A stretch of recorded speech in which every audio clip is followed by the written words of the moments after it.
Welcome to Paco the Realtor channel, where I talk about real estate, rents, and other things that can make our life really interesting.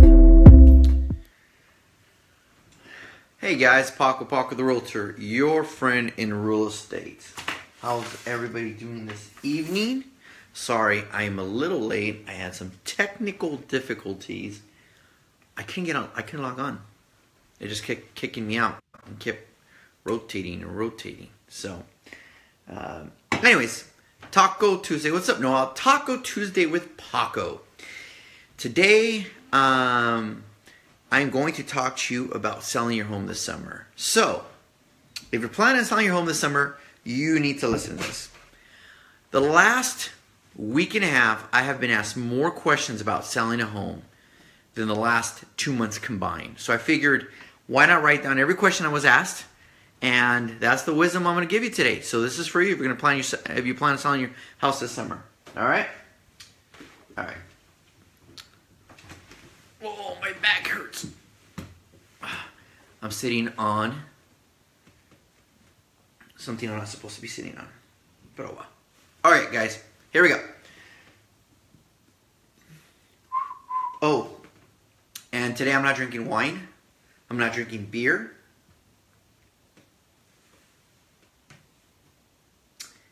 Yeah, strawberry. I know. I felt like sugar today. Don't ask me why. Don't ask me why. It's just a weird day. So, all right, guys, here we go. Selling your home this summer. So, you have a question. Most of us have fears, challenges, whatever it may be, right? So let's address them, let's talk about them, and let's get them going. All right, first one is, what is my home worth? Well, the market dictates that. I interpret the market based on comparable solds, and we go from there. Let me be very clear, guys. You could only use solds as comparables, not pendings, not actives. Do not use an active. If you go to Zillow and the Zillow Zestimate says X, Y, and Z, there's a good chance it's wrong. What is your home worth? Your home is worth what the market dictates, which is based off the last 3 sales, 3 comparables within the last 3 months within the community. Unless you live in a very odd community where there's no comparables, or you're out in the middle of nowhere, or anything like that. The market dictates that. I don't. I wish I could sell your house for $1 million. But I don't have that control. What I control is how I market your home, making sure it's put on the market correctly, and going from there. All right? The market dictates that. Remember, not Zillow, not Realtor.com, not Trulia, not a bunch of all these algorithm websites based off comps. And comps do have to do with condition of house, which we'll talk about in a little. Okay, what repairs do I have to do to my home? Well, this is a loaded question. Let me explain what I mean by that. What am I sitting on here? Oh, there we go. It depends on the condition of the home and what you're trying to do. If you're trying to maximize the profit of the home, then your house needs to show correctly. If you don't want to put any money in and just get market value, then so be it.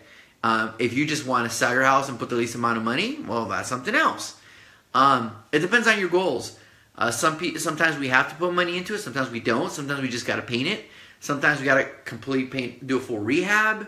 It really depends on what your goal is. If you tell me, I don't mind selling it at a little discount, I just don't want to put no money in it, that's completely different than somebody says, I need to maximize every penny because I need it for the purchase of another home. Then at that point, we try to figure out what money you should and should not put into this home. Okay? So it is a case-by-case basis. And until we see it, we really don't know. Should I refinance, pull money out, fix up my house, or should I sell it and buy another one? Well, that really depends on your goals, doesn't it?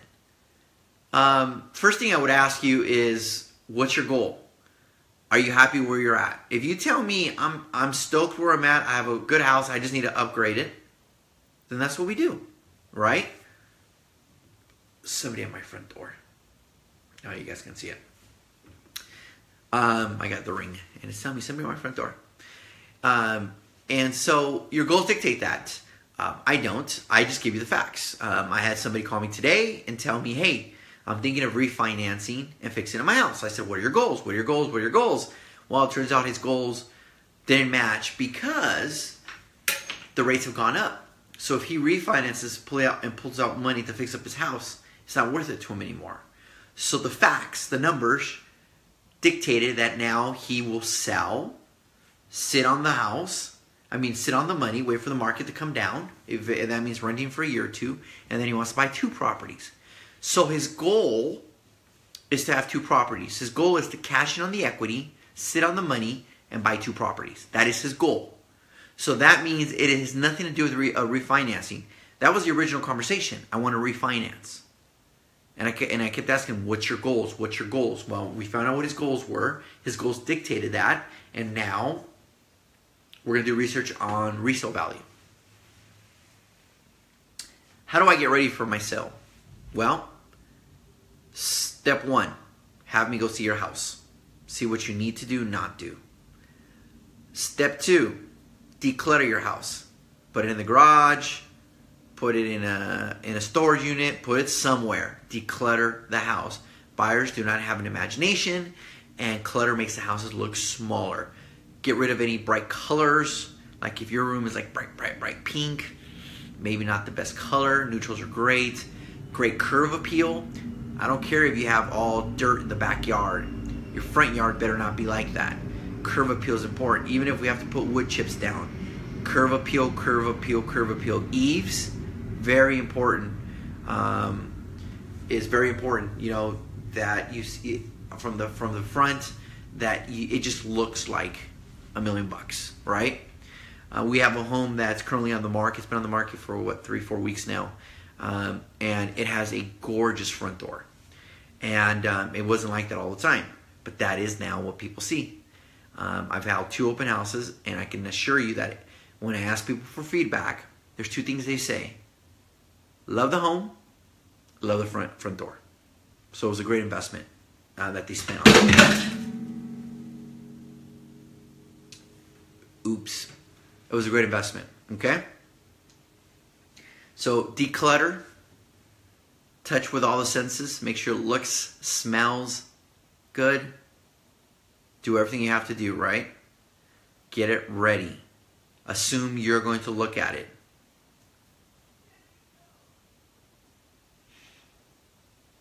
When is a good time to sell? What are your goals? I'm going to keep going back to that. I can tell you now, but what are your goals?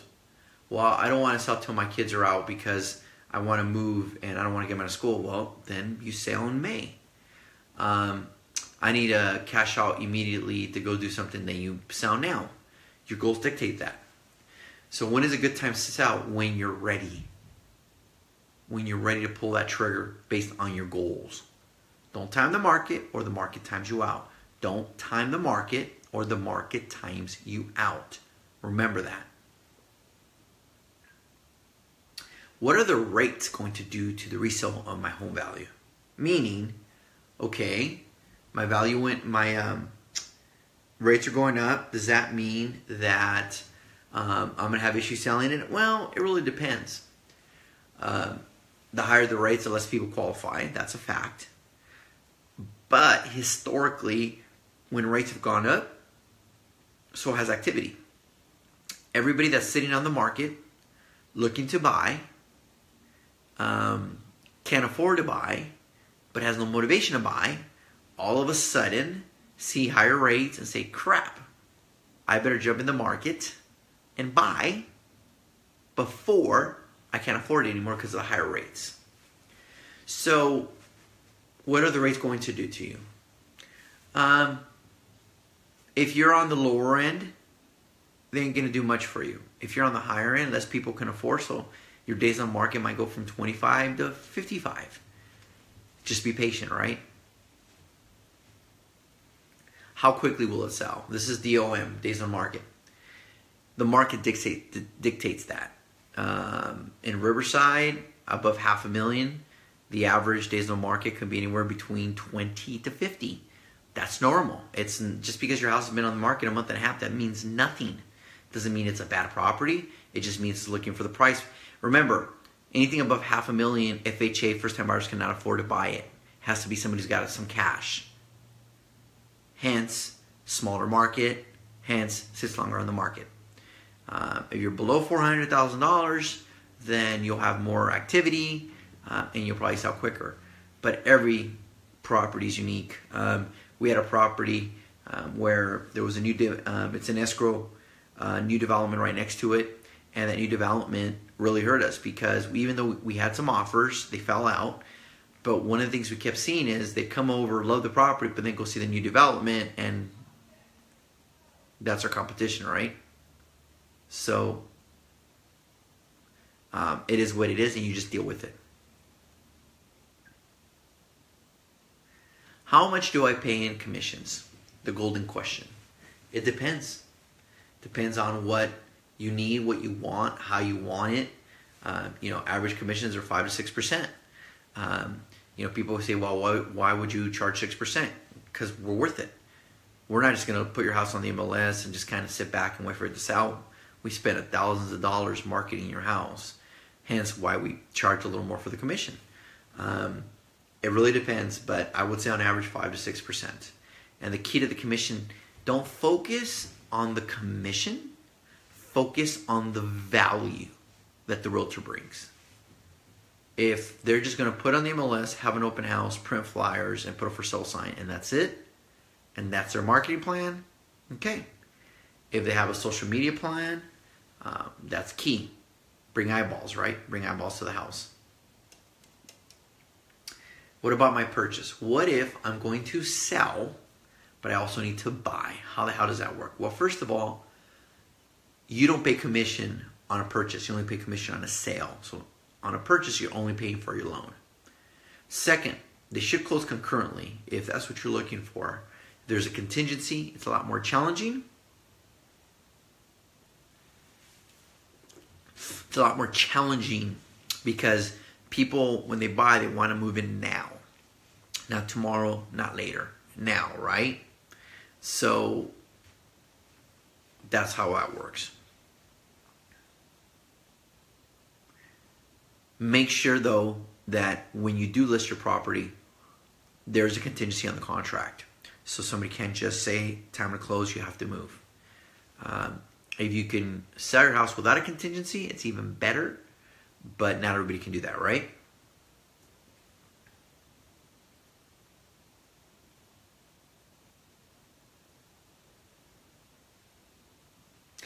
What is the biggest obstacles you're going to face in selling your home? Well, let me see. Biggest obstacles you're going to face. Competition. If you, there's only 2 reasons that homes don't sell today. Shit condition or overpriced. So if your average days on market is 60 days and it's been 90 days and you have no offers, that'll tell you something, right? Remember, the market always talks. The market will never lie to us. So just understand that. Just understand how that works. Another obstacle that you're going to face is probably has a lot to do with whether you're willing to accept a contingency on this. So somebody's buying your house, right? But it's contingent upon the sale of their house. Do you accept an offer like that? Do you accept an offer when somebody else still has to sell theirs? There's obviously things we can do to protect ourselves against that. That's not necessarily a bad thing if they're already in escrow and you can verify their escrow and their loan and all that good stuff. So there's got to be some checks and balances. But just cover yourself, I guess, is the point. I have one right now, and I just closed one today, as a matter of fact, on another one contingency. And I had to call the other escrow, verify the escrow, verify the loan. I had to have send us a net sheet to see how much money they were going to make. So there was a lot of different things that I had to verify before we went on before we accepted the offer. One property that's currently in escrow, we received an offer. It was contingent. There was something I didn't like, so I told my clients, let's keep the property on active until we find out. And sure enough, they had issues on their end with the sale of their home. So I'm glad I didn't take the house off the market. It just worked out. Again, we're trying to avoid problems, right? That's what we're trying to do.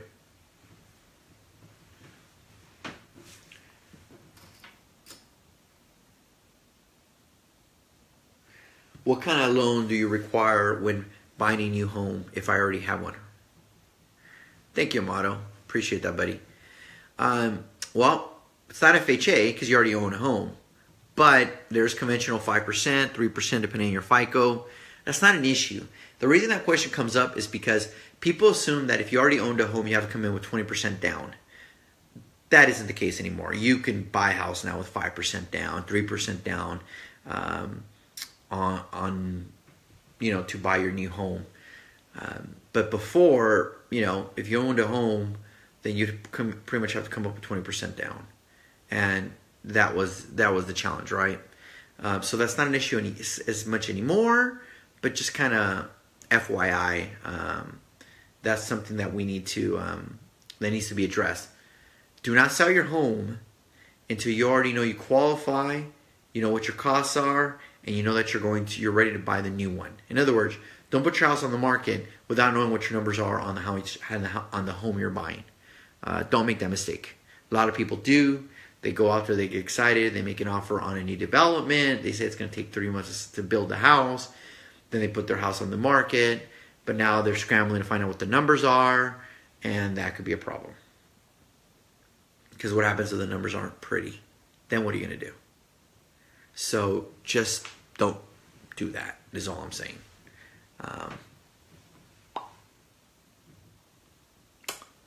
I think that was the last one. 1, 2, 3, 4, 5, 6, 7, 8, 9, 10, 11 questions that I answered in the last week.